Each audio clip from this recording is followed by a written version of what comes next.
you have a live mic, I can hear you chatting.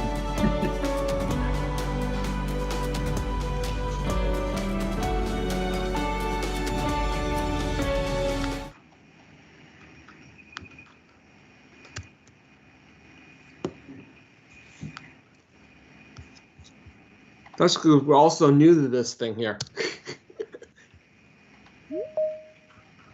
I'm new to YouTube streaming, so I have no idea how that stuff works. So.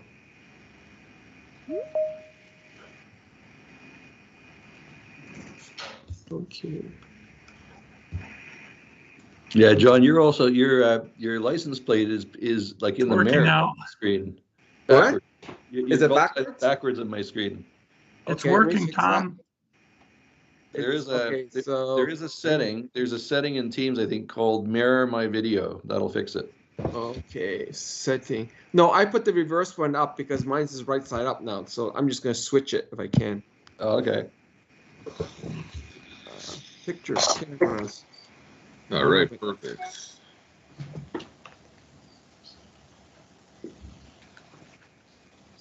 Hey everyone, thanks for coming. We'll give it a few more minutes just so we can get some more people. The lobby's rapidly filling up. And we are streaming this on the Skywide ARC YouTube page. So if you can't get in over here for some reason, you can watch it there or watch it again at a later date. And just as a reminder, because it is being recorded, you don't want to be on block your camera. Or be careful what you say. It's going on the record.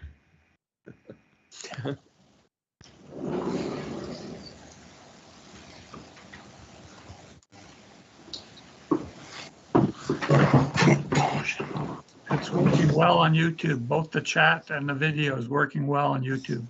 Perfect. I'm just going to mute everybody momentarily. We'll give it another minute or so. And then whenever Adrian's ready to go, I'm just going to give a quick preamble, and then we'll get going. Yeah, I'm ready whenever you are. Okay.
Okay, I just have to spotlight the other PC, the one that's doing it. Yeah, here we go. We have Al coming in.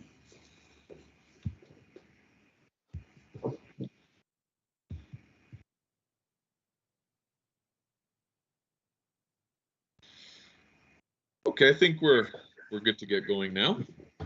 All right, good evening, everyone. My name over here is Tom Stefanak. I'm in the small screen, depending on whichever way you're watching this through Teams. I would like to welcome Adrian, Victor Echo 7, NZ, November Zulu. As many of you know, Adrian, he's a co-creator of the Canada Hub, which is a huge and integral part of the AllStar network. He'll give us a walkthrough and tell us all about that shortly, I'm sure. And we would like to thank the Skywide Amateur Radio Club for allowing us to do this presentation. The club was founded in 1952. Unfortunately, there's not a lot of information about the history of the club.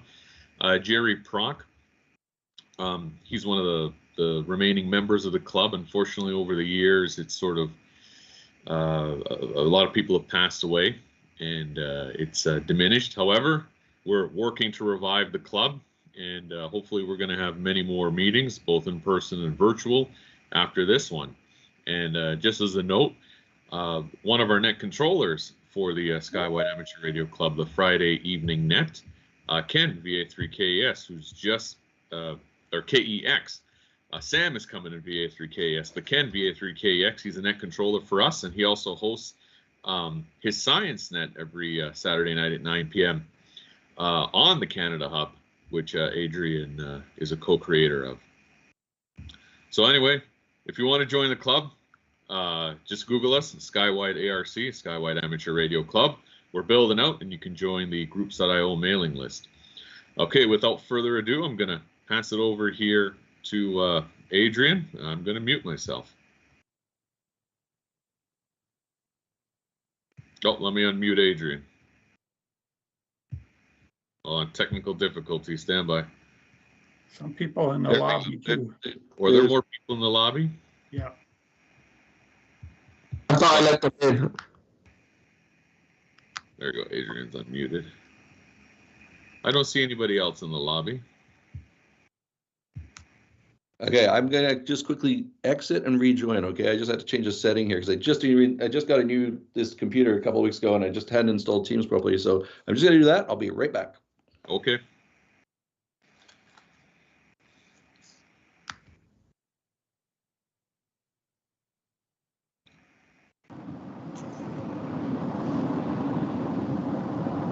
Hey everyone, I might cut out here because I'm in the car in the States and as a passenger and on cell phone. I don't know what the coverage is like here, so if I get kicked out and come back, I might need someone to get me back. Your roaming bill is going to be huge.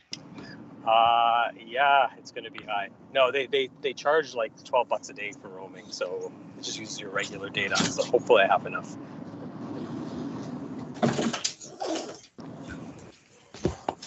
Okay, I'm back. Perfect. Let me spotlight you on the other computer, and I'm just going to mute everybody, and you can unmute yourself, Adrian. Okay. Okay, there's a little unmuting, and I'm just going to switch to my other screen here. Okay. Fire up the old presentation.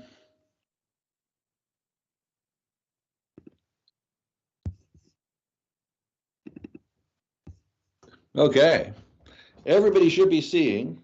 I've got a note here. There's people waiting in the lobby. I don't know, Tom, do you manage that, letting people in?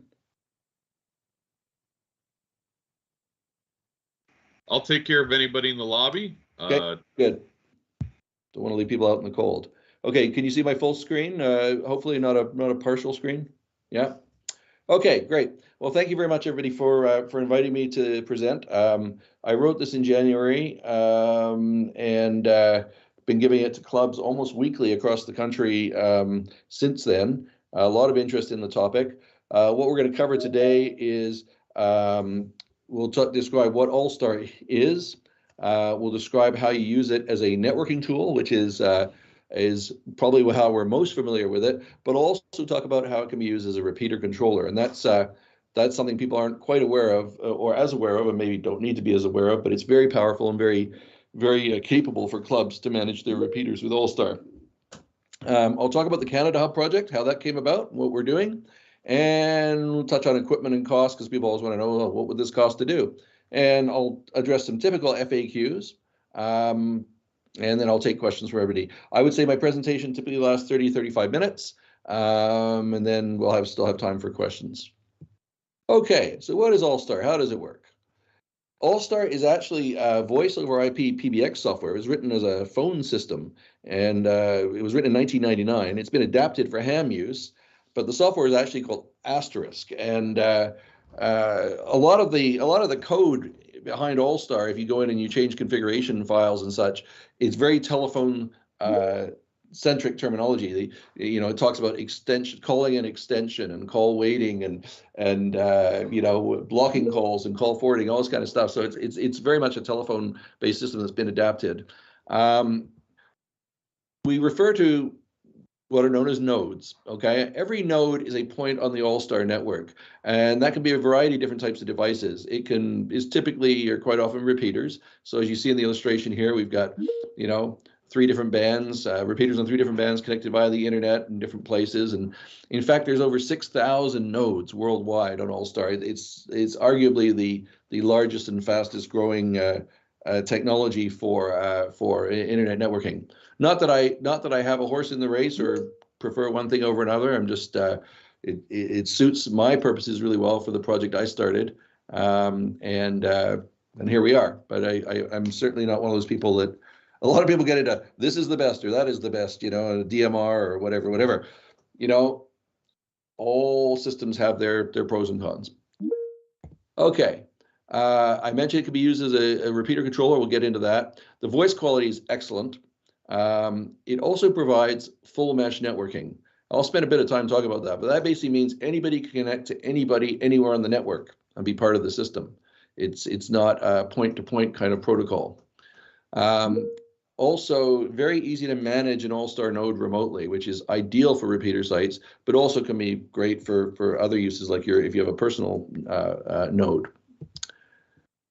Connections are made 2 ways. One is what we're quite historically familiar with, which is just dialing DTMF codes. Dial a connect code with a node number, and away you go. But it can also be done via a secure panel over the web browser interface, and I'll show illustrations of that too.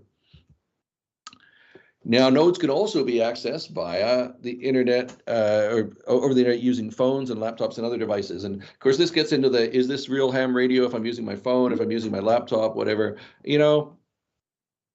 have fun with that debate.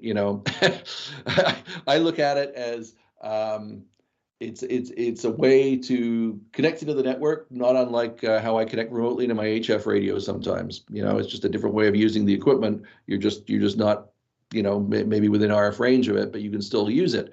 And that's incredibly valuable and helpful. And I'll give some illustrations of that. Okay, equipment. What do you need? The core piece of equipment is a Raspberry Pi. Low-cost single-board computer. Lots of nets and discussion about Raspberry Pis, lots of hams working with them. But the good news is it's very, relatively low-cost device that you can load the software on. And then where do you go from there? You can connect the repeater using an interface board. Where'd it go? There. Didn't show up on the original picture. An interface board that has typical connections like press to talk, carrier operated switch, audio in and out, and perhaps some other features. There's a number of these boards available that you can either build or get completely pre-assembled at a low cost, or you can design your own. A lot of hams have done that. It's fairly straightforward stuff. The other way to get on the network is if you're not connecting up a repeater, you can connect yourself up with a little simplex UHF or VHF node that plugs, or radio that plugs right into the USB ports on the Pi, and now you've got coverage around your property. With a 0.5 watt, you can easily work kind of a kilometer around your property, even with that little antenna shown here. And now a lot of hams do this. Now they set it up on a simplex UHF frequency and use their handheld and sitting out on their sun deck or in their living room, and they've got coverage throughout their house and they're on the network. So think of that like a little simplex repeater or simplex node. Okay, you'll hear people talk about hubs or hub nodes. All that really is a regular node that doesn't have any RF equipment connected to it. It just sits on the internet and is a meeting place for other nodes to come together. So in Rlp, they refer to reflectors, same idea. In Echolink, they refer to conference servers, same idea. In fact, some of the hubs, like the Canada hub, bring in Rlp and Echolink as well, so that Rlp and Echolink conference servers and reflectors, so that people that just have access to those systems can get into the system. There's a number of popular hubs around the world. The East Coast Reflector has been around forever, well known and huge. The Wind system, Freestar in the UK, and of course the Canada hub, which is relatively new. Okay, let's just do a couple of illustrations. And sorry for those of you that know this. This is very introductory, but I'm going to just build it up in layers here to kind of explain how how to envision AllStar from the simple level to the complex. So the simplest level, let's say your club has a couple of repeaters. You've got a 440 machine and a 2-meter machine. I just called them VE3, AAA, and BBB. Well, simply put, Raspberry Pi on each end and an interface, and those are now connected. Anybody talks on the 2-meter repeater, they'll be heard on the 440 and vice versa. Now that doesn't sound terrific, particularly magical. We've been doing this since, the late 80s. But typically when we did it in the past, those nodes had to be either at the same physical site and connected via a controller, or they had to be connected via a link radio. Well, now you can do it by the internet. So your club repeater could be one in the north end of town, one in the south end of town, and completely out of range of each other even, but joined together through AllStar. And there are people that set up, call it private networks, using AllStar just to do this. They just want to join their repeaters, and actually that's how the Canada Hub got started. Before it became the Canada Hub, we were joining a few club repeaters out here to just bring them together. Now I mentioned the little Sherry product I showed you there, the simplex node that you can plug in, the half-watt radio. So VA3XX here, and I'm just making these call signs up. He's got one of those, and he can be out of range of the 2-meter repeater or the 441, but he can now use this and connect via that Sherry node into either of these machines and now be part of the club network again.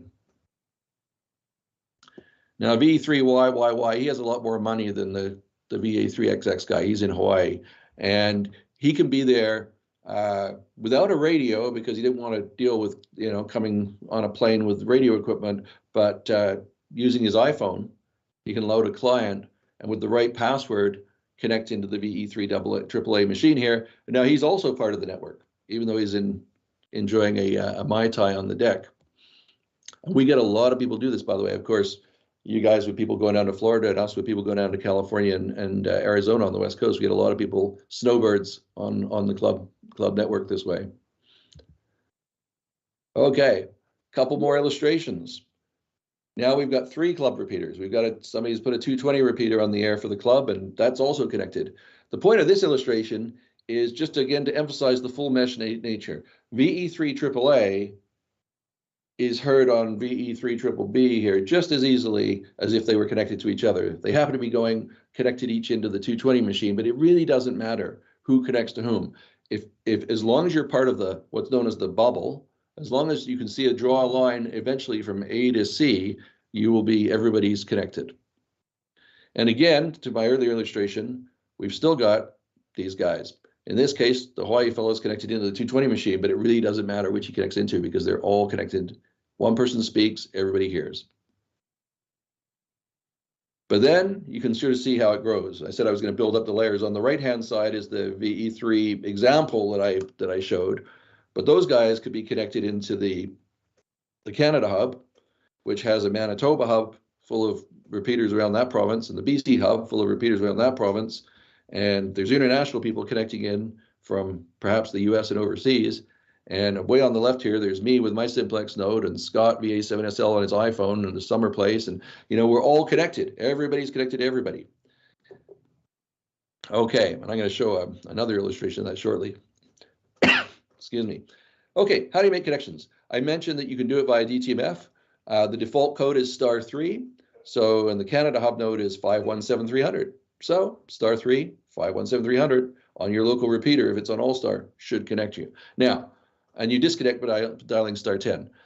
Most people keep the defaults and don't have problems with troublemakers. But if you get troublemakers that want to play DTMF bingo and connect things and see what happens, then you can always customize those codes and just tell your club members, now it's *35 or whatever, and control a little bit more.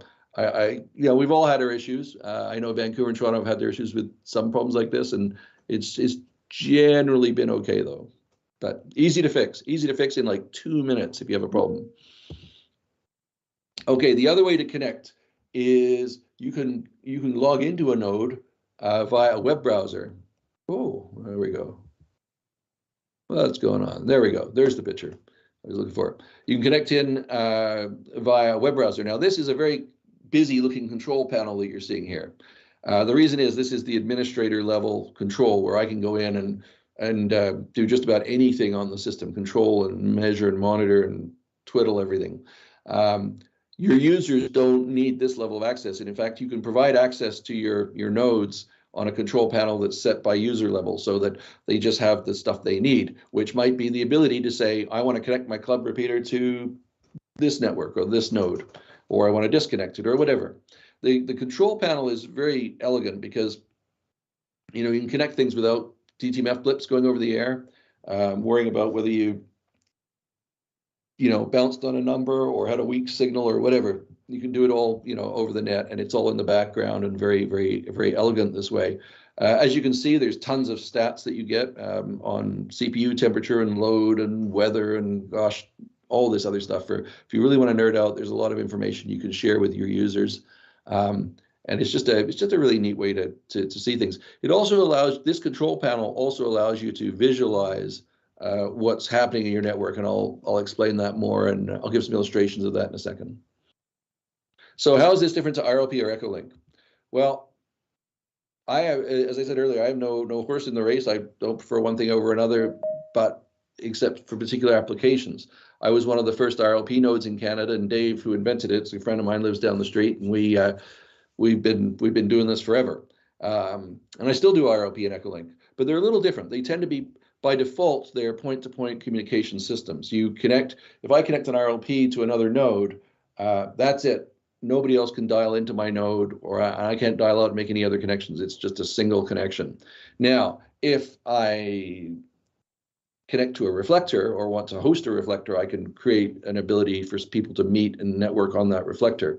Same with Echolink. I can set up a conference server, but it's not a standard thing as it is with AllStar. AllStar by default is full mesh. Everybody can connect to everybody, and they can take as many connections as you can handle. So it's just sort of out of the box, a little bit more flexible in that sense.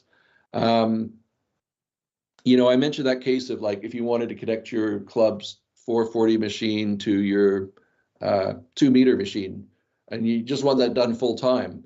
Well, with Rlp again, you're blocked. That's it. That's all you can do. You can't allow other people to call into you. Whereas with AllStar, you can do that, and you're available for business. If somebody connects to either of those nodes, they're in. They can say hi. Or if one of your members wants to dial out. So that's kind of nice. And I make just a special note here for those of you that are into Echolink. Built right into the AllStar code actually is Echolink commands, where as long as you've got a call sign and a password, you can enter that in the config file, and now your node becomes a conference server supporting this. This is how I did it on the Canada hub. I had an Echolink account, VE7NZ-L, and I just typed it in and put the password in. And I thought, oh, that works. Okay, we're done. So now I can have as many people connecting to that as want to. Okay, as a repeater controller, excuse me, I'm on month 3 of COVID. It's a bit frustrating. AllStar repeater as a controller. The picture in the bottom left is my 220 repeater that I've had since about, oh gosh, probably the late 80s. And in the middle is the controller board for that repeater, which is about 1.5 feet long and 4 inches wide. And this thing has worked pretty well for me over the years, but I wanted to put in subaudible tones, which it didn't have, and I wanted to change a couple of things, the hang timer side, and it was the pots were getting a bit rusty or dirty, and it was just getting a bit weird. So I thought, and this is actually how I got into AllStar in the first place. I thought, I'm gonna try this AllStar stuff, because if I take a Pi that you see on the right and that controller board that you see on the right, I can replace everything you see there, do way more, control it remotely if I'm away somewhere and somebody says, oh, can you change the announcement about Thursday's net or whatever that comes on, any of that stuff, I can do all of that remotely. So I can control audio levels, compression, timers, hang timers, timeout timers, courtesy tones, the frequencies, the IDs, the announcements. I could have multiple subaudible tones. I could have different subaudible tones for this kind of transmission versus this one. All of that's possible, as well as cross connects to other equipment in the rack and tapping into sensors and switches and so on. So for people that particularly have remote sites with, say, solar power, which we have a lot of in the West Coast here, you know, you can check battery voltage and things like that. All can be brought back through this interface and back to wherever you happen to be. So it's amazing. I mean, and I look at some of the repeater controllers that the clubs I've been in belonged to over the years, where we would spend, you know, to interface maybe 3 repeaters on a rack would be like well over $1,000. And now we're talking a couple $100. You know, it's just, it's a completely different world. So as a repeater controller, very cool. Now let's talk about remote access. This is an example that has been done out here and has been done presumably in many locations.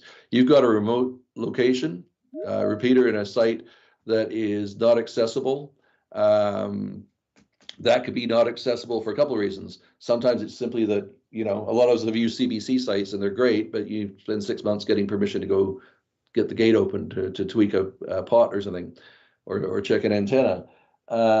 The other reason, particularly on the West Coast here, is just the high mountain sites are inaccessible. We have a site in the interior of British Columbia by a major highway, but it's only accessible for about 10 months out of the year. The rest of the time it's just too much snow. So that's an actual example where this was done. The Raspberry Pi sits up at the repeater site, and the internet connection is provided via Handband microwave link. And in that case, it's 5 gigahertz. And I know in Manitoba, they've done it on 2.4. We've got a 5 gigahertz one here.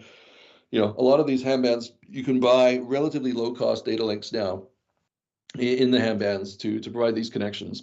So now you're back in the comfort of your warm ham shack, controlling the remote repeater when you want to change something. The other way is perhaps the more traditional approach, which can work and does work, which is you might have a link to your remote repeater that's just an audio link. And this was, of course, typically how networking was done or linking was done back in the day, and there's still a lot of repeaters doing this. This works fine. Now the Pi is sitting down in your end of the link. You can't quite control everything to the same degree that you do when the equipment's right at the repeater site, but you still have a fair amount of control, and it works well as long as you manage carefully things like hang timers and such like this, so that you don't create problems for the larger network. Probably the number one problem we see is CWIDs coming from that UHF radio, or the repeater on the hill. The CWIDs come down through the link and get out over the network, but that's easy to fix if you know how to do a couple of things. Okay, what does it cost? What do you need? Well, we mentioned you need a Raspberry Pi. If you're hooking up to a repeater, you need an interface board. The one I keep showing here is the one that I happen to have chosen for our repeaters. We put about 11 repeaters on the air in the Vancouver area, and it's from Masters Communications, and there's a range of products. The RA25 is the lowest cost, simplest one. It works great, right up to the RA42, which breaks out multiple audio channels, and you can power a local speaker, and it's got huge drive. For those techies in the crowd, one of the things I didn't mention on that 220 repeater is, I mean, not only did I eliminate the controller, but I bypassed all of the audio processing boards and everything. We've made some better improvements in noise quality over the last 40 years, and so or 30 years. So I actually tapped with this module right into the modulator of the transmitter and right into the demodulator of the receiver. So basically, I've just got 2 radios in an interface, and that's the repeater. But it gives you the most amazing quality audio. It's really nice. So, sorry, I digress. Back to it here. So you need a Raspberry Pi. They're a little expensive these days because of the supply chain issues, but in the normal world, when things are behaving, you can buy this from CanaKit with everything you need for about $120, which has got your memory card and power supply and cables and everything. Then the Masters Communications board, interface board, you can either build it yourself for less than this or buy a unit for somewhere between 40 and 70 US, depending on your needs. You might need a cable. That's a cable for a Motorola Quantar that I built for interfacing between the repeater and these units, and you're good to go. So somewhere around $200 to 250 Canadian with shipping and everything, you're gonna have everything you need. So this is not a major decision for a club to look at putting this on a repeater. Of course, you need an internet connection. Again, we discussed that. LAN or Wi-Fi works. ham links work, all that stuff work. Avoid Wi-Fi if you can, only because if you start having issues, it's one less thing to think about, whether it's the Wi-Fi that's dropping the packets. Okay, so the Canada Hub, we'll talk about that. Here's a picture of a few Raspberry Pis at my QTH here. I live up on a halfway up a mountain, so I have a good site for repeaters. But here's a number of nodes, each running and serving a particular purpose for the Canada Hub. Okay, how did this all start? Well, I've been a ham since I was 15, which was like 1981. And I think I bought my first handheld in the late 80s. And there was a bit of activity, but it's definitely gotten less over time. And I started scanning around during COVID, as COVID started, and I was like, boy, there's really nothing going on. And I've noticed that when I've traveled with my radio to different cities, mostly what you hear is announcements. The time is, and it's usually wrong, about an hour, announcements and the weekly net that you might hear on a repeater. That's kind of it. And it's a bit concerning because we put a lot of money into putting these things on the air, and hams have dedicated a lot of time and effort to making them run, and then they sit there with no activity. And this comment about new hams getting discouraged, I actually have a neighbor who got his license, and he loaded up his radio with all the repeaters, and from where we live, you can hear, like, gosh, 40 or 50 repeaters easily across, say, 2 meters, 220, 440. And he's scanning, and he said he just doesn't hear anything. He put his call sign out a couple of times on repeaters, looking for somebody to talk to. Nobody answered him. And he's sadly put his radio back in the drawer. And I thought, well, that's not good. We can't have this going on. A lot of people want their club, are interested in getting their repeaters on AllStar, but they're kind of afraid of their club executives. And it's like, I guess I'd characterize it like this. It's more work to convince some club executives to do something like this than it is to just go and buy your own Sherry node and a Raspberry Pi and get on the network yourself. And that's fine. That's a good way to get on the network, but it really diminishes the value of the club and the ability to attract new club members. And when those repeaters aren't getting used, it's also not good for our spectrum use. We're at risk of losing it if we don't use it. So as they simply say.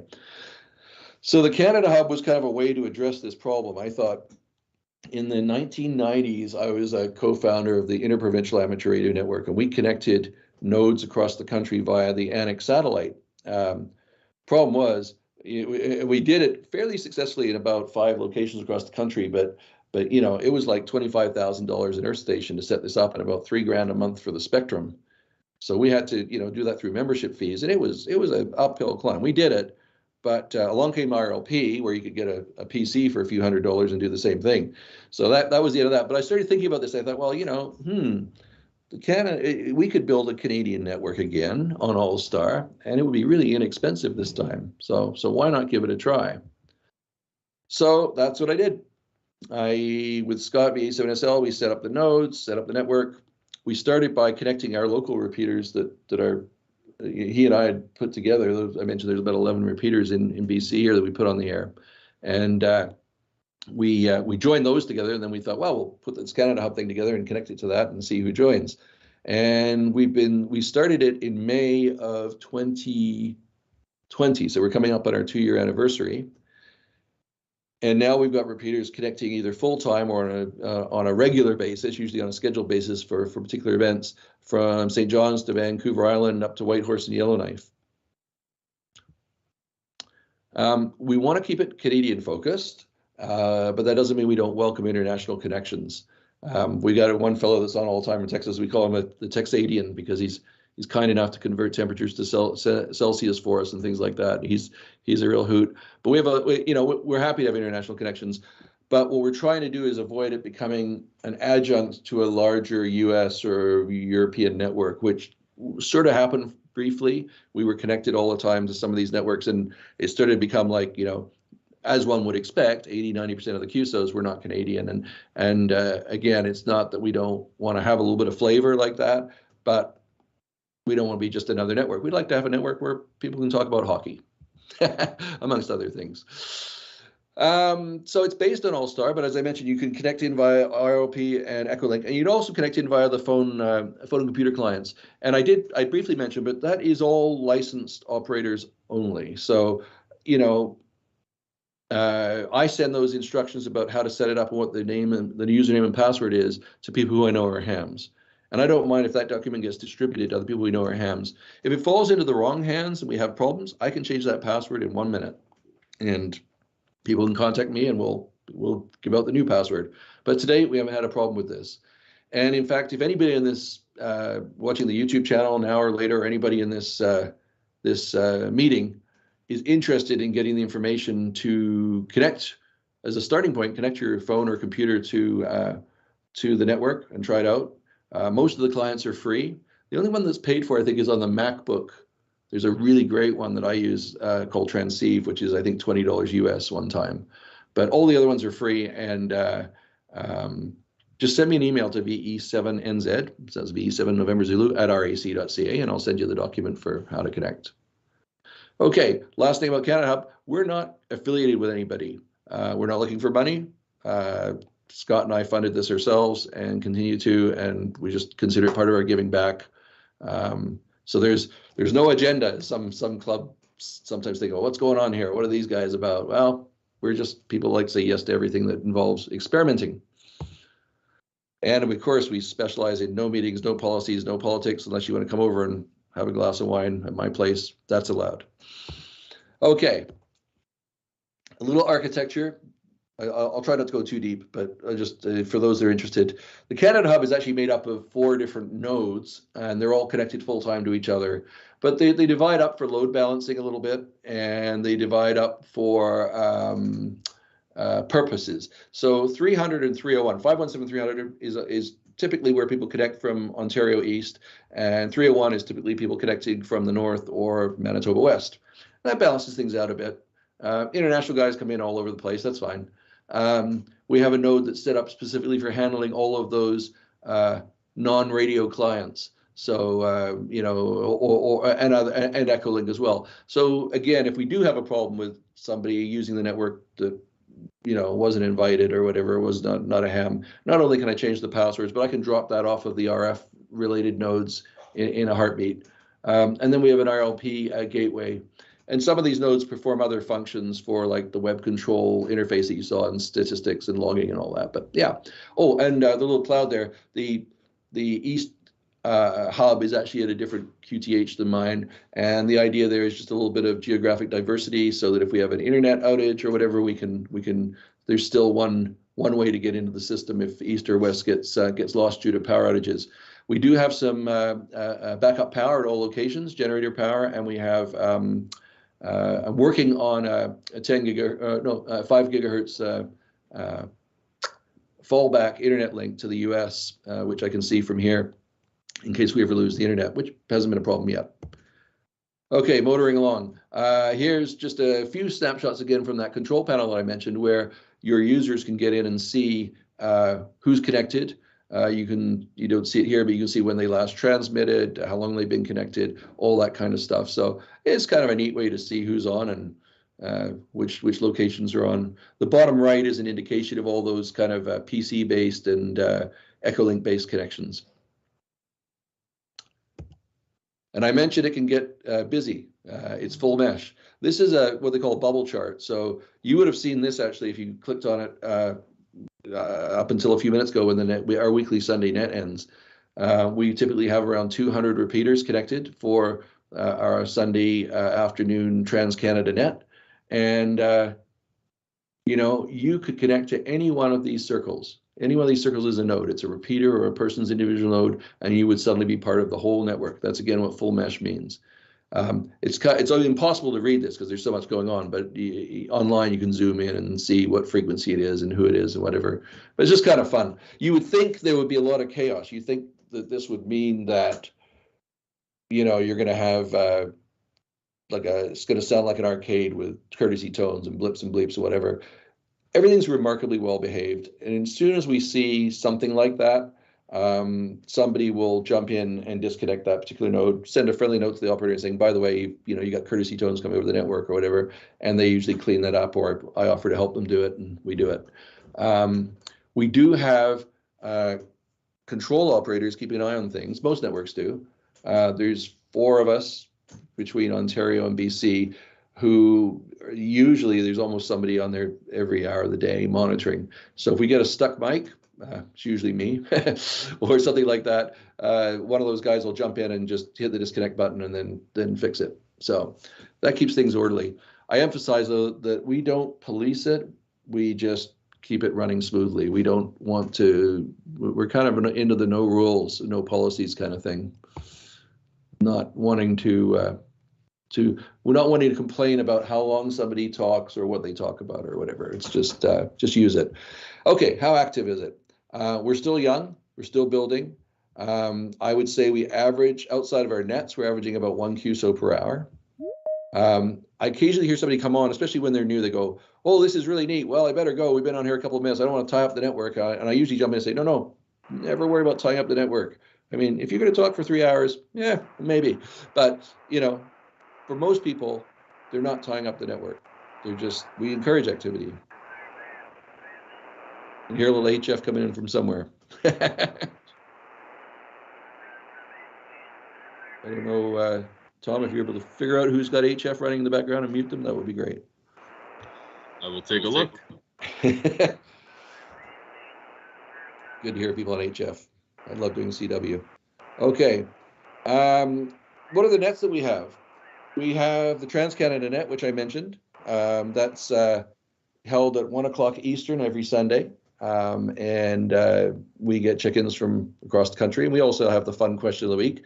Today's question of the week was, have you ever operated in another country? Operated ham radio in another country. So it's always kind of fun and interesting and not too serious. The Prescott Russell guys in the Ottawa Valley area, they had a little club net on their repeater on Mondays and Thursdays. And then they said, could we join the Canada Hub for that net? And I thought, well, our policy is to say yes to everything. We can always say no later. Let's try it. And it's been kind of fun. They run a little half-hour net Mondays and Thursdays at, I think it's at 7 o'clock Eastern. And the Monday one's just kind of social. Everybody says hello and what's going on in their day. The Thursday one, the Triode net, is usually has a technical topic, or we play Wheel of Fortune or whatever it is and ask questions about from the exam book, which is very embarrassing for those of us that have been hams 35 years when we can't answer the questions. On Tuesday, we do the Absolute Tech Net, which is hosted out of the States, but is very actively participated in from the Canada Hub. And that's a really neat net. They cover both ham and non-ham topics. So they'll get into computing and electric cars and all sorts of other stuff, as well as ham topics. On the weekends, on Saturday afternoons, we connect with our friends in the UK at Freestar, and they actually have an interesting format. They typically interview a celebrity ham, somebody you've probably seen on YouTube, and they talk to them about their channel and what things they've been doing, and might be a particular topic about antennas or networking or whatever, various topics. And of course, the Science Net, we talked about. Ken, who's here, does that on Saturday evenings at 9 o'clock your time. I call it a recap of the week's science news because it kind of reminds me of Quarks and some of these things on CBC where they get into last week's news. And I think it's just one of my favorite nets. Unfortunately, being 6 p.m. on a Saturday evening here, it doesn't coexist well with my family life with my wife. So I don't get on it as often as I'd like to, but it's a neat net. Encourage everybody to check that out. You can get it also on the VE3WOO machine in Toronto, which connects to us for it. Okay, almost done here. I think I've got a little longer than normal. 2 slides, I think, left. Just talking about some of the concerns that people have, some of the questions I hear, the FAQs. If we connect our club repeater to you, are we going to be busy all the time? Or we're going to be just hearing nothing but QSOs from Europe and the States or whatever? No, it doesn't happen. But you can schedule this. It's got a full scheduling system in AllStar where you can say, we're going to connect from this time to this time, and then we'll disconnect. Some people do that for the nets that I just mentioned. Others do it just to be part of the network for a few hours a day, whatever. Even if you're connected all the time and you change your mind, it's just *10 to disconnect. I mean, it's not These are not big decisions, folks. It's very configurable. Will you lose control, repeater? No, you control everything. It's all within your control. You have the DTMF codes, you have the web interface. It's just a new feature to add if you want to have it.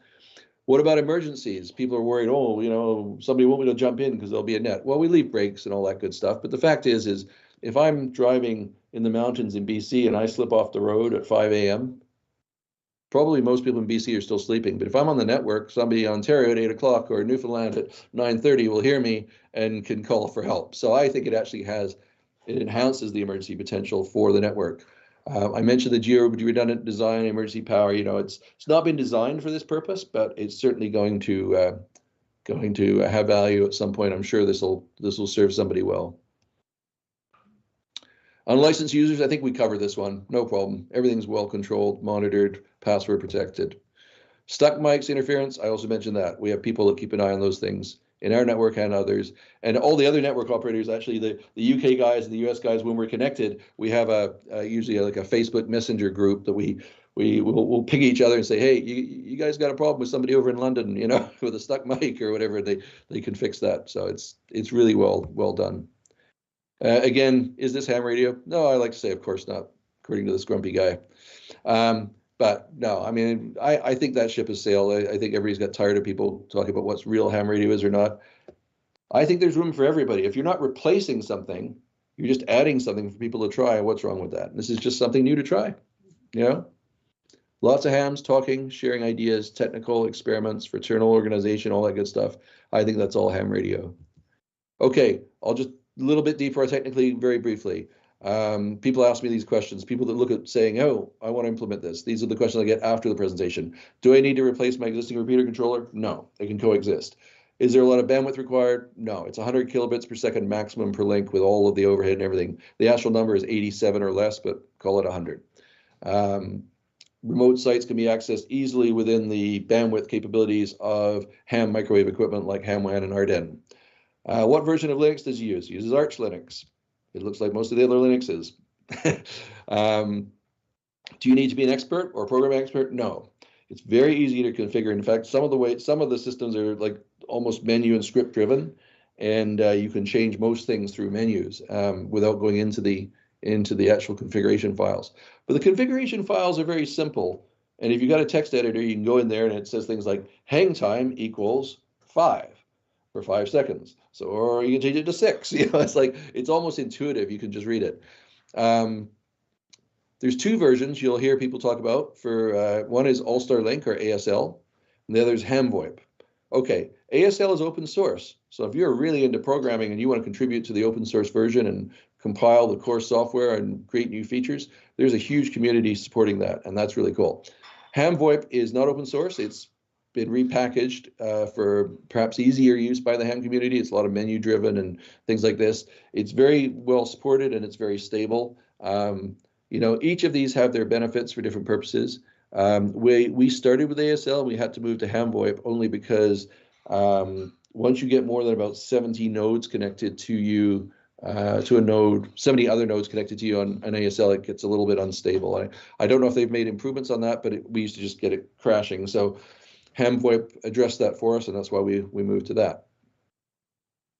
Okay, working at help. This is one of the friendliest parts of the hobby that I've ever seen. If you come in and ask even a very basic question, there's always people willing to help you out in a very supportive manner online on community forums, tons of documentation, and I'm always happy to help people. I've helped a lot of people with their node setups, and with permission, I've logged into their nodes and fixed things in a hurry that they've been struggling with. So you can always call me if you need a hand. Okay, last slide. The reason I give this presentation is just to share and give back, but it's also to encourage people to join the Canada Hub. I really am concerned about the silence on the air in Canada and elsewhere. And so I'm encouraging clubs to say, hey, let's put our repeater on and give it a try. Or we've got another repeater on the shelf here. Let's set up that one and have it sitting on the Canada Hub. And if people want to use it, they can just go there, and that's dedicated to that. I'm happy to help with any of this stuff that I can help with to help you do that. And as I always say, why not try it? You can always say no later. You can always turn it off. Maybe it's a $220 investment, but that's it, folks. It's not that hard, and it can be a lot of fun. There's more info at the canadahub.ca. The website's very simple. It's mostly just informative. There's two things that you might find interesting there. One is on the homepage, I think it's a link called See What's Happening Right Now, and that brings up that dashboard that I showed you in real time. And it's particularly fun when you are watching a net like our Sunday net to see who's coming in from where, because it's a very dynamic thing. It's always refreshing.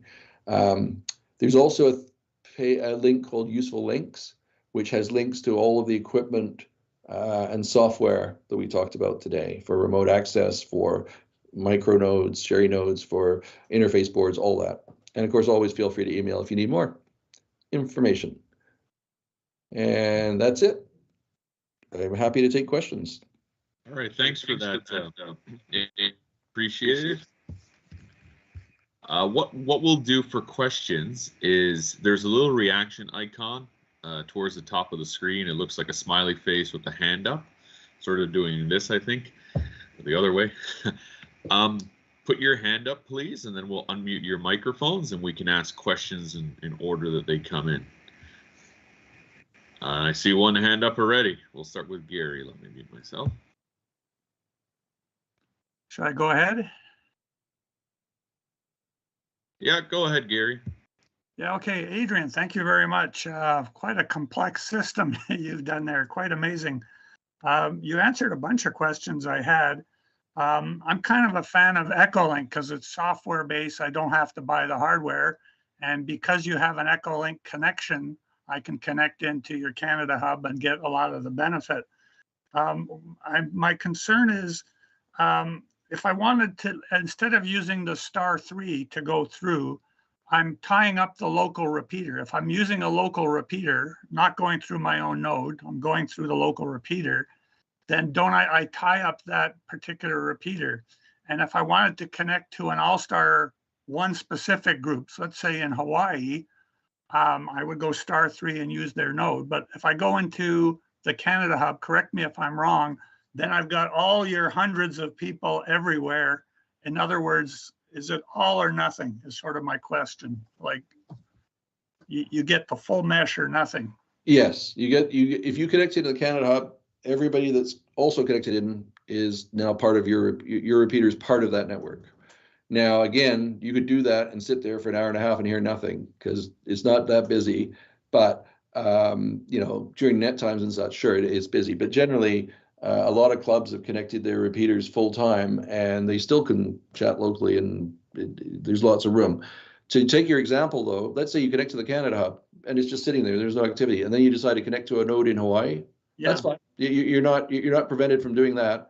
Now. But then I'm tying up hundreds of different repeaters and meshes if I do that, though, aren't I? Well, only if somebody transmits. So now you connect to Hawaii, and yes, now you've got Hawaii is now part of the Canada Hub through you, and this happens, and we see these bubble charts, and sometimes something weird happens where somebody connects, a giant U.S. network with a giant European network with us, and suddenly we've got 1,000 repeaters connected, and pretty quickly the control operators see that and say, is this intentional, or does this accidentally happen? And we can drop those connections and fix it in a second.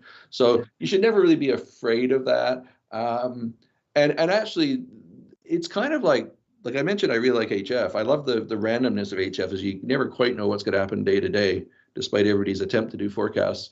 And every now and then we'll get something weird like that happen, and it's kind of fun. We're sitting there, and all of a sudden, what we often get is people connect. They see the Yellowknife and Whitehorse repeaters, and that's a little exotic. And we'll get somebody from Belgium. This happened the other night. Somebody from Belgium connected into the Whitehorse repeater because they were via Echolink because they thought that was kind of cool. And then nobody came back to them, so I called them, and they're like, "Oh, okay, that's weird. You're in Vancouver, and it's just fun, And as long as it doesn't create chaos, and if it creates chaos, we fix it real fast. But okay. it's actually kind of fun, yeah. One thing I didn't mention, by the way, is I should have done this. There's loop detection software, like in the algorithm, there's loop detection. So if you connect to this person, that person, and then this person decides to connect back into the Canada hub, it's not going to create a loop. It'll detect that and say, not possible. You know, it'll reject the connection because it knows that it would create a loop. Okay, Tom. Sam had his hand up, so he can go next. And also, anybody listening on YouTube, we'll take questions in the YouTube chat as well, so don't feel left out. You can unmute yourself, Sam. Sorry, I was just looking up directions. Adrian, thank you very much. It was a really interesting presentation. I had two quick questions for you. First of all, is there any, I know you can connect with Echolink to the Canada Hub, but is there any other iOS software that will connect directly to AllStar, or do you have to have hardware? And my second quick question was, let's say I want to know what local repeater is connected to the Canada Hub. Do I just look at that mesh network map and try to figure out what's local, or is there some central list somewhere to see what repeaters are automatically connected at a given time? Yeah, okay. So iPhone software, I'm an iPhone guy. I mostly use the Echolink client, but there is software for the iPhone that can connect excuse me, directly into AllStar. And I can't recall for sure, but I think DroidStar, which was obviously designed for Android, I think they have an iOS version now. But there is a free client for connecting. I've also seen some of these IAX or SIP clients that people have configured on iPhone as well for getting into the network. Beyond me, actually, exactly. I've just not done it. I don't know exactly how to do it, but yes, the answer is yes. I don't know exactly where to point you though for that. Oh, and sorry, your second question. Yes. So if you go to the Canada Hub, I just checked out it's right at the top of the homepage. It says click here to see what's happening right now. That is online, and that'll show you exactly who's connected, and you can see if your local repeater is connected. There's also at allstarlink.org, you can type in your repeater call sign, and it'll tell you the same thing, what it's connected to. Thanks. Sam, you still have your hand up. Anything else? Oh, no, that's it. I'll take that down. Okay. Anybody else with questions? I don't see any hands there. If you don't know how to work it, that's fine. Just unkey your mic and we'll try not to have a pile up.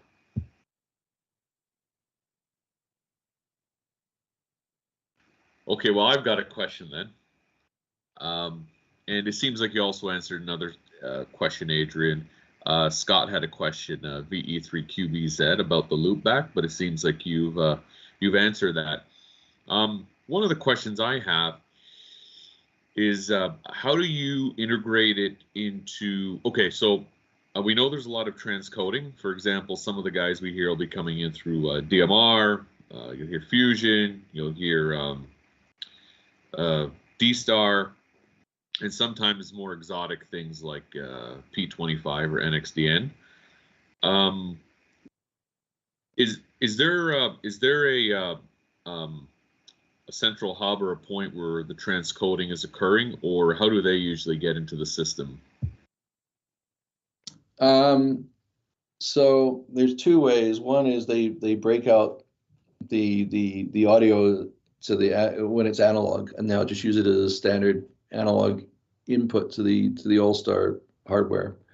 I believe the UK guys, and I don't know the details on this, the UK guys that run Freestar, who started just after us, so we shared a lot of notes on what works and doesn't work. They've integrated all this stuff, and they're running a version of the software that I believe does the transcoding within it. It somehow bridges they bridged all that stuff, DMR and P25 and NXDN, they bridged it all. What I've done is I've not pursued that yet. To be frank, I've not enjoyed listening to the quality of audio, say for DMR, and that's not a slight against DMR because I don't have a DMR radio. Maybe a DMR radio sounds great, and I get the whole thing about noise, signal to noise, and all that because we run P25 on our repeaters as well, and on 900 megahertz, it's great for mobiles because it gets rid of a lot of that picket fencing and stuff, and popcorn as they call it.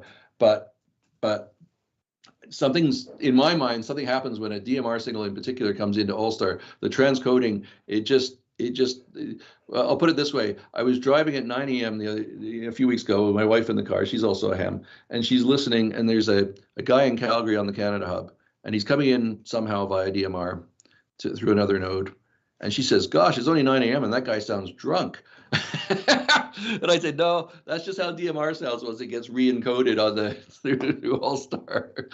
So it's a little bit, War of the Robots sometimes. So I've chosen not to integrate the digital modes, even though I've got repeaters that run all of those. And in fact, the Motorola configuration file that I've created and the cable I've created enables the repeaters to, when somebody uses P25, it drops it off of drops it off of the network. It just works locally. So it's still supported, but it doesn't come onto the network. There's one question from YouTube from Scott Clethero. I hope I pronounced that right. Sorry, Scott. If a repeater is hooked to a hub, that in turn hooks into Canada hub. Is that still full mesh? Yes. Yes. Hub to hub can happen, no problem. I mean, I would say the definition of full mesh is that any node can receive a call from any node. And when connected, every node is talking through every node. It's sounds like I'm going to do a Dr. Seuss story, but that's kind of the idea. And for a fairly basic setup, is there anything or anybody or any source you recommend for an out-of-the-box, ready-to-go setup? So you can purchase it just as a credit card ham? Yes. So could you just recommend that for us? I think the most out-of-the-box solution that I've seen is the Clear node, which is a very elegantly designed but more expensive product. But there are people that never log into that box. They just use the menus and they can do everything. I think there's either an Android or iOS or both app that you get that you can configure the whole thing. What frequency do I want to be on, and do I want a courtesy tone, and what's my node number and all that. You can do it all without ever touching the box.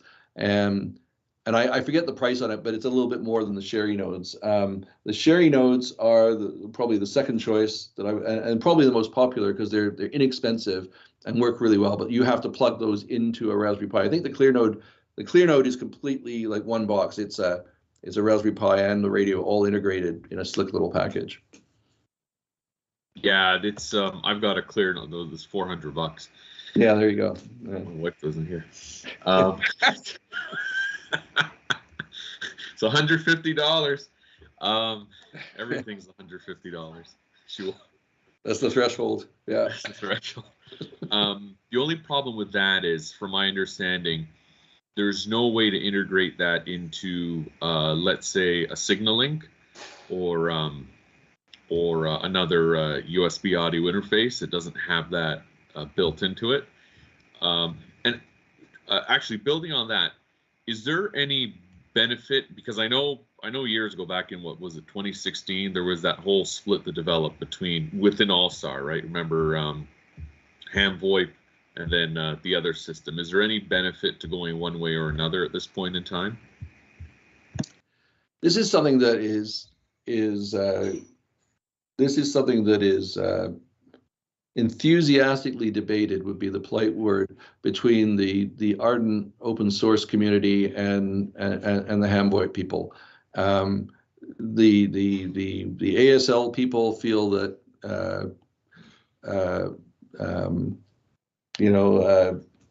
ham VoIP basically took the software and then made changes without publishing those changes back to the open source community, and that's an offense to the open source community. And I get that. I come from the tech industry. I totally get that. I think the users are a little bit more agitated about this than the actual authors of the different software. I mean, they actually get along okay and occasionally talk to each other about things.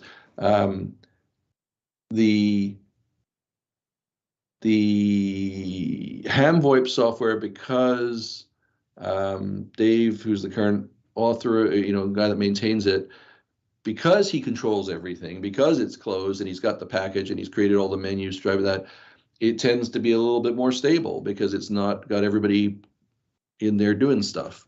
And it's easy for him to make a change unilaterally and put out a new release in 24 hours without going through the process. And so Dave has been, the ham VoIP software has two advantages, I would say, over ASL for the ham who doesn't want to dig into the weeds. It's very menu driven, so it's much more user friendly. It's the software that's running inside the clear nodes and the Sherry nodes and so on. Sherry node anyway, I think the clear node as well. And it's very stable and quickly supported. If there's a problem, I can call Dave up and in 24 hours, he's got a patch issued and everybody's nodes are being updated. It's also very stable at scale, which is not an issue for the regular person, but for me, I couldn't figure out why every Sunday we'd have our net and the box was continually resetting under the ASL software. And it just has trouble scaling beyond about 70 nodes. So I had no choice. I mean, I don't really have a horse in the race. I've used both systems, but I had to go to ham VoIP or Canada Hub couldn't. And that's been the same for all the other guys, the East Coast Reflector and Freestar. They've all moved to ham VoIP for that reason. Okay, I'll open it up for any more questions. And I think there was a question here on YouTube. Gary was wondering, do you have a link or source? I know you mentioned there's more information at the bottom of the AllStar, the Canada Hub website. Mm-hmm. He's just looking for a list of commands, the common commands. Oh, yeah. Gosh. That exists somewhere. That exists. If you type, you'll find it eventually. I found it once. I think possibly in the community forum at allstarlink.org. Somewhere in there, you register. It doesn't cost you anything to register. It's just, so you can get into the forum and search it. You'll find it. It exists. I don't actually. You really don't need much more than connect and disconnect. Frankly, like *3 and then the node number, and then *10 just disconnects whatever you last connected. So for most people, that's it. The other commands will, tell you the time and stuff like that. There's a lot of control commands, but they're usually protected with a special code. Anybody else have questions? You can just use the little reactions icon to put your hand up. It's the smiley face with the hand. And it's looking quiet. No, the last question was from Chris Smart. He was wondering how much is a Raspberry Pi and a Sherry node. Chris who?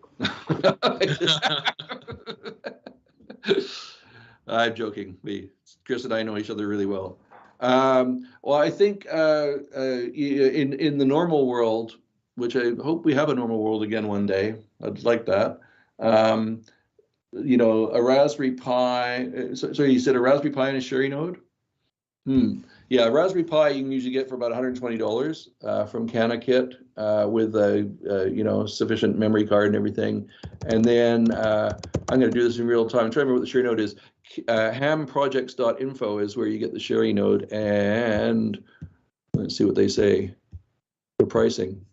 I want to say it's about $100, but I could be plus or minus $20 there. I don't see it here. It's darn. Okay. Yeah. Anyway, something like that. Hamprojects.info is where the Sherry node information is, and I'm pretty. It seems to me it's somewhere around $100, $120 maybe here. Ordering information. No, that doesn't.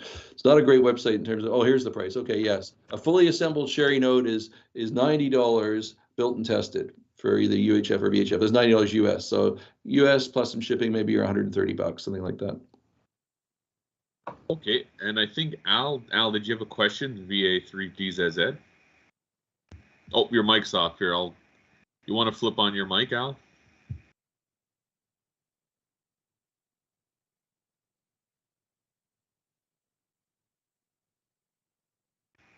No, it's still out. Okay, here we are. There we go. I just ordered one, Adrian, and it was $99 US, so it come back as $130, and that was through hamkits.com in the US. So it was $99 US to come through at $130, and then I got to measure the bungee cord.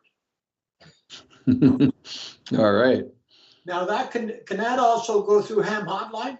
I see that AllStar was on. Yeah. We have a ham check hotline number. I forgot to mention that. Yeah. So yeah, you can also access us on ham check hotline. That number is on the CanadaHub.ca. It's at the top of the page. Solid what it is, I'll write it down. It's 94069. And I've been meaning to change the voice announcement when you dial, but I've got a ham check hotline thing for testing, but I don't use it. But it's there's this thing you do is like you probably know better than me, is like you hit star or pound or something to transmit or unkey or something. Yeah, there's different things for PTT and releasing. Yeah. Another question with that there's the software, so it's basically like you're putting a YSF or in your Raspberry Pi. It's the same type of procedure, is it, that you got to go through in the Pi U4? Yeah. Yeah, you download the image usually on a PC. That's what I do, and then you stick your SD card from your Raspberry Pi into your computer. You know, a little adapter for USB. You say flash this image onto this SD card. Now you plug it into your Raspberry Pi and it boots up and says welcome to Ham VoIP. You know, enter your call sign or whatever. So has AllStar got that software that you can download like Raspberry has? Yeah. So okay, so that's now another thing. I have Anytone 878, and it shows that you can have AllStar at the bottom on B and have your DMR on the top. So it's going to be analog, correct? Coming through on AllStar. Yes. Well, where DMR is on digital. Correct. So they have the both there. So that's what I'm looking forward to. As soon as I measure the bungee cord, then we'll know exactly, provided I don't hit the ground. But one of the guys got, and I ordered that already done up because I thought that was the easiest way to go, and it's not expensive. Mm-hmm. You know? Yeah, a lot of these radios are really cheap now. Well, when you go try to buy a Pi now, that's a Pi 4, and you can't buy a Pi under $100 right now. Oh, I've heard as high as 300. It's just crazy. Yeah, it's gone crazy up here because I put one in Kijiji for 165, and one guy wanted to give me a Pi 3 with 8 gigabyte, and it didn't interest me. But I want to thank you again for your procedure. It was excellent. I really enjoyed it. Good. I'm not really a Zoom fan. Well, I get asked what Pi you need to run. I don't know on the lowest end what it'll run on. I've run Pi 3Bs and Pi 4s. Pi 4s are much more powerful, which is what all the hubs are running on. But it's a Pi 3 seems to work fine for, like, my 220 is running on a Pi 3 and it's doing all the networking and the repeater control functions. It's fine. Now I got one more question. It's going to be a stupid one, so bear with it. Is that how do you get the node? Do you get your own? Like I joined AllStar and I've already been adapted. But when do you get your node? When you put the radio in on Pi? Do you have a password like they do with Brandmeister? So you register at allstarlink.org and you say request a node, and they will come back to you usually, within a few hours, but no more than 24 hours, and say, here's your node number, and that's it. Now you've got a node number signed, and then you go in and then you configure that node number with a password of your choice.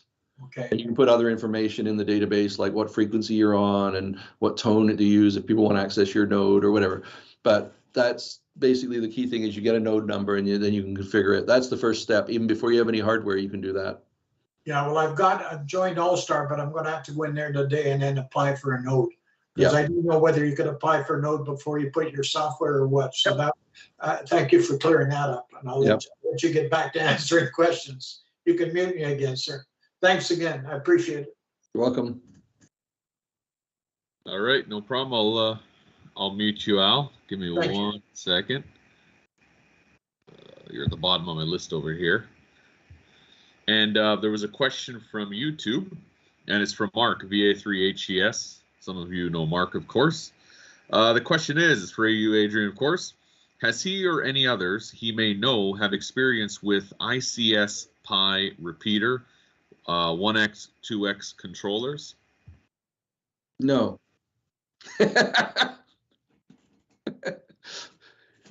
I don't know anything about them. I have not heard of them, so sorry.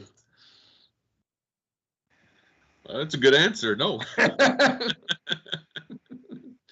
if I was a politician, I could talk for half an hour about what I don't know, but I just don't know. It is, yeah. Do you have any thoughts on using? I forgot the piece of the what's the Android software called? Well, there's Droid Star and DV Switch are the two that I hear all the time. Is there a recommended preference for either or? I don't know because I don't use either of them, but I've got instructions that with the help of V3GVG, who's used them both, has helped me put instructions in the document for them. So I know, I don't know which is better. I hear people on the network using them both. They seem happy. I think DV Switch, I get a feeling it might be a little easier to set up than Droid Star, but just because I get more calls about Droid Star and I just send them to Cam.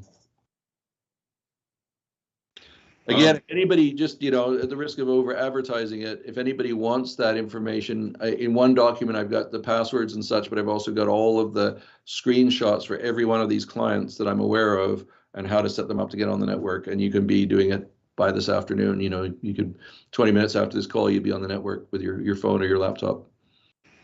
Oh, and one other question. The ham hotline, for those of us that don't know what it is, could you explain it? Yeah, it's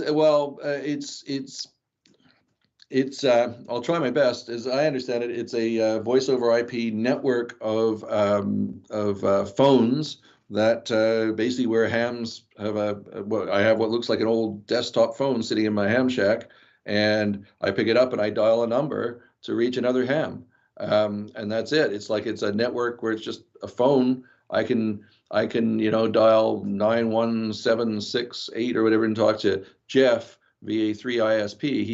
He's one of the guys that hosts he's also the CTO or the IT guy for REC, but he hosts some of the servers for Hamshack Hotline that route all the calls. But it's basically a network for connecting to other hams and chatting about stuff. And I guess I've had people call me. I guess they want to troubleshoot a problem on their node or whatever, and that's just a way of talking, I guess, instead of calling my cell phone.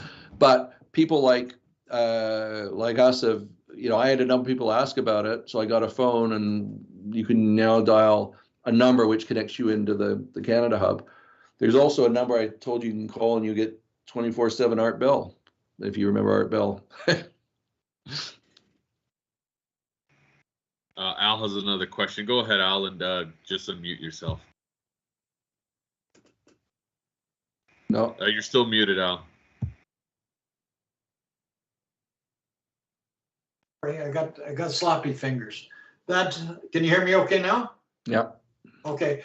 That ham hotline is getting very, very popular here. I bought a bunch of phones to sell, so I'm trying to get a lot of the hams into it. So it's a lot of fun. Now, you have a ham hotline number, do you, Adrian? That's what I was calling for. Yes. Shoot. I don't know what it is. I'd have to look it up. We just lost 3 points. I get all this stuff because I have to get it for testing with the network. So I got it, I set it up, I tested it, works 1, 2, 3. Yeah, that's working. That's good. So, but it should be an email, and I'll my number. I sent a directory somewhere. There's a listing of all people's call signs, I think, somewhere with their numbers. What I like about it, when that phone rings, I know it's a ham. I know it's not a telemarketer. I know it's not a politician. I know it's directly a ham. So that's somebody threatening to report you to immigration. No, there's nothing, and there's no call signs involved unless you go into AllStar, then your call signs are involved. But it's getting very popular here anyway. I really enjoy it because then I know when that phone rings, I'm going to answer it. The other one, I'm not going to bother. It seems to work well. I've had a couple of calls on it. I like trying everything. I just don't have time or necessarily use everything. But like say, we've set up NXDN and P25, and I've got a D-Star 1.2 gig repeater here. We've got, I forgot, there's others. I mean, we play with all this stuff, but I just, at the end of the day, I like 20 meter CW. Well, that's a rabbit hole I haven't gone down yet, and I don't think it's too deep to go down. But as far as the DMR, VHF, UHF, HF, DMR, YSF, Wires X, I'm into them all. So I've been down all these rabbit holes. Some of them get pretty deep too. But one of the guys got me involved, and I'm just waiting for my chart to come through. And now I'm just going to apply for the node and get on with that. but I'll send you that. And if I got any questions about it, it's easier just to call you. Sure. Okay, thanks again. I'll let you go. Thanks for letting me go again. If you can't find my phone number for Ham Shack Frontline, I'll look it up. I think it's I think I wrote it on the phone, and I'll send it back to you. Okay, thanks, Adrian. Again, thank you. Yeah. If there are any more questions, you can either put your hand up using the little emoticon icon, or I'm trying to look at everybody's screen. A lot of people do with their cameras off. If you do have a question, just wave your hands around or unmute your mic.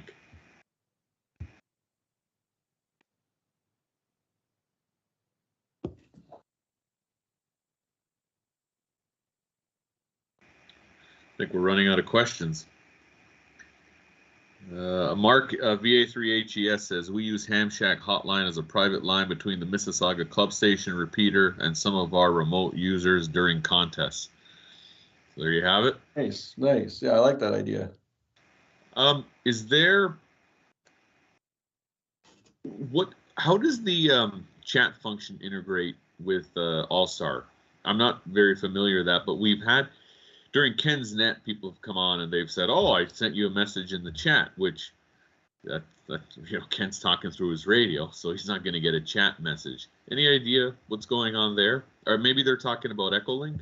They might be talking about Echolink. Echolink has a text feature or chat feature built in, so I suspect that's what it is. I don't know if you guys are using. Do you guys use NetLogger for that ScienceNet? Because on NetLogger there's also a what they call almost instant messaging feature where people can chat as well. There is a text ability with AllStar that is because it's phone based again, as I mentioned. There's actually that is built in. I'm not knowledgeable enough to speak to it, other than I know that there was a problem with people flooding it with messages. Some hackers at one point, so I think they disabled it, but I could be wrong. I'm not aware of any way of a sort of off-the-shelf texting capability with AllStar. It's on any of the equipment I'm familiar with. And do you have any recommendations for Ken? I'm looking at you, Ken, for his ScienceNet for a PC-based solution. For a PC-based way of connecting to AllStar? Yeah, I'm not very familiar with AllStar. To get Ken, yes. I would highly recommend that Ken use IAXRPT, which is free to use a PC. It looks like it was written about 30 years ago, but it works. One of the reasons it's wonderful for nets is, and frankly, on most of our nets, like if you want to be a net controller, I kind of insist that you use one of these clients because it's armchair quality audio. I mean, it's perfect. As net controller, it's always more delightful to listen to somebody that sounds full quieting, right? Especially when you're mobile, I find. The other reason is, and I didn't mention this in the presentation, AllStar is full duplex. So I can be, if I'm running a net on the network like Ken does, and suddenly there's some interference, like a stuck mic or a repeater making noise or whatever, or I'm doubling with somebody, I know it instantly. I'm like, oh, hang on, yeah, okay, sorry, I got you down there, so and so in the log, and it's a delight. As a net control operator, you suddenly feel like I don't even know how to describe it. It's just like such a different experience being able to know that you're never doubling and you're never getting stepped on or whatever. Yeah, IXRPT. Available for download at internets everywhere. I don't know if Ken has any questions with that. I always suggest it for him. What I've done is I've got a clear node, and for those of us using the SKY repeater here locally, I just cross-band my FTM 300DR, and the node and the repeater can talk to each other. That way people, if Gary's at the cottage, or we have a few members, Candace is a good example. She's all the way downtown Toronto, so she's, I don't know, 12, 13 kilometers, something like that, away from the repeater site. And she only has a portable, so of course it doesn't really work getting into the repeater. So she'll come in and she's hosted nets remotely using Echolink and just coming out through my clear node, which is then going through the crossband repeater and into the radio. It's a little slower since you have to be careful with a loop back from the repeater tail, but that as a stopgap solution seems to work quite well. But it would be nice at some point in the future to actually fully integrate a Raspberry Pi and have that sit in there as a controller. Yep. And it's not hard, you know. It's as long as you can get access to those you know, PTT, COS audio in and out, you can do it.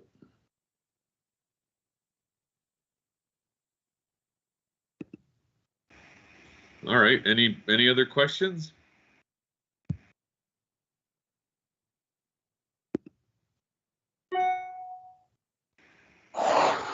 If you have a question, just unmute yourself. We also have Jerry over here.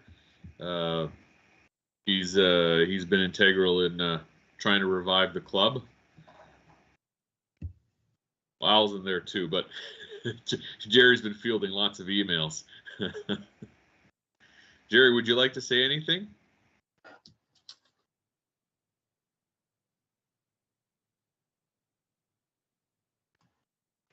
You're muted. You'll have to unmute yourself. Yeah, you'll get that little unmute button.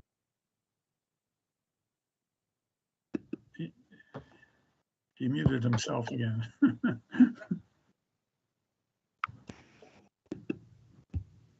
Well, Jerry, while you unmute yourself, go ahead, Al. Well, I am muted. A question I just saw here when I was looking up to boot the node, it said selling a node. Can they do that, Adrian? I'm sorry, I don't understand. Node for sale. Can they do that? Like the hardware? Yeah, it just says AllStar node for sale. I don't know if they're talking, I just saw that. I just thought, can you sell a node? Or we're talking, is that part of the Cherry group that when you sell that, is that what they're talking about? Yeah, they're probably talking about the hardware. You Okay. know, maybe the fact that the software is all set up and you just go in and change your node number to your node. But I don't think anybody's selling node numbers like domain names, you know. That's what I wanted. Okay, thank you. Sorry.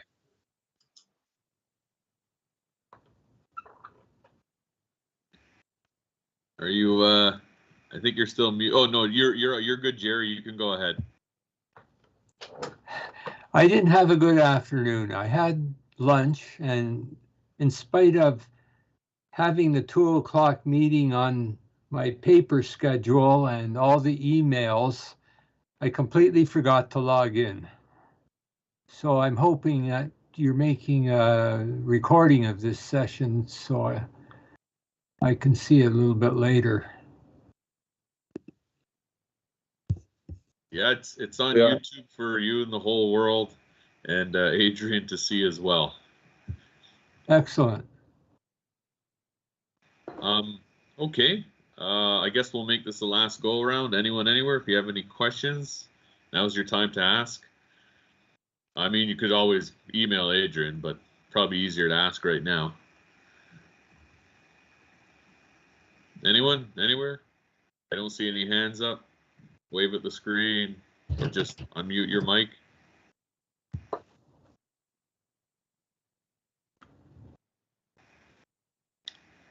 No? Okay.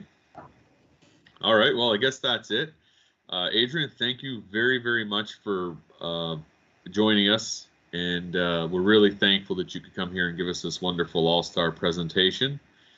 It's great. This is actually the first presentation for the Skywide Amateur Radio Club in its new resurrected form.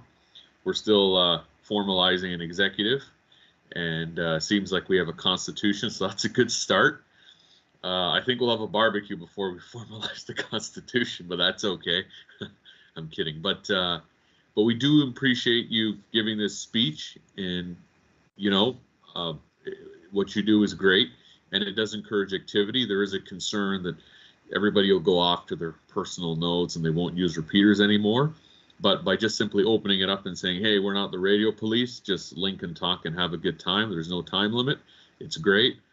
And, you know, I can say I really appreciate the Canada Hub. It's great to have Ken's Net and the other nets on it.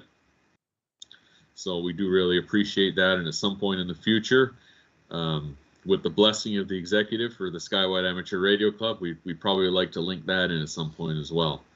Maybe not on a permanent basis, but at least on a occasional basis. Permanent might be a bit much, but you never know. You can always change your mind. Hey, yeah, that's what it's about, right? We can leave it linked in there all the time, but then we'll just hear about Gary up in the Kawarthas having a good time day and night. Right. Okay, thanks, guys. I'm going to, we'll say 73 to everyone. I'm going to drop the YouTube link, and then I'll drop the Microsoft Teams link over here. Okay, I'm going to sign off. Thanks, guys. 7-3. We'll see Thank you. you, Adrian. Okay. Amazing work. Thank you. We really appreciate it. Okay, bye-bye. Thank you, Adrian.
Thank you.